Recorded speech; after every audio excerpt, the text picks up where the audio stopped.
Bonjour. Alors, j'ai posé une question en chambre très simple au Premier ministre. A-t-il, oui ou non, un peu comme moi, honte de la situation dans le système de santé québécois? D'une part, on paye les médecins avec des salaires absolument incroyables, bien au-dessus du salaire des médecins ontariens, par exemple, puis de l'autre côté, qu'on n'est même pas capable d'offrir des bains, des soins d'hygiène essentiels à nos patients dans les CHSLD. Malheureusement, le Premier ministre n'a pas répondu, mais j'ai vraiment trouvé relativement pathétique la réponse du ministre de la Santé. Je ne l'avais jamais vu aussi faible dans ses réponses, dans ses capacités à répondre. C'est sûr que c'est très difficile, mais je pense que M. Barrett, le ministre de la Santé, est en train de démontrer les limites de sa compétence et commence en fait à démontrer en même temps les facettes de son incompétence parce que tout le monde est conscient et relève le fait que notre système va à la volo. Il y a une désorganisation, un découragement, un épuisement dans le réseau de la santé.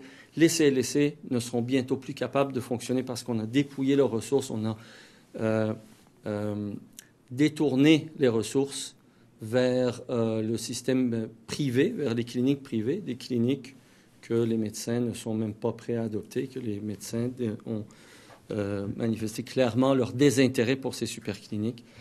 Évidemment, nous ne pouvons qu'être en désaccord profond sur cette gestion incompétente du réseau de la santé. Mais tout cela, malheureusement, c'est au détriment de centaines de millions de dollars d'argent de payer en trop. En fait, M. Pierre Fortin estime à tout près d'1 milliard le trop payé pour les médecins québécois si on compare avec les médecins ontariens, dont on voulait tant la parité, là. Et en plus, c'est quoi? C'est qu'on n'a même pas les 30 millions pour donner 2 ou 3 bains par semaine aux patients dans les CHSLD.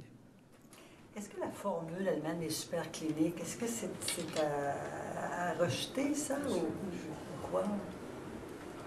La formule, non. Mais les supercliniques, c'est ce que le Québec a mis en place il y a déjà 40 ans qui s'appelle les CLSC, sauf que c'est privé.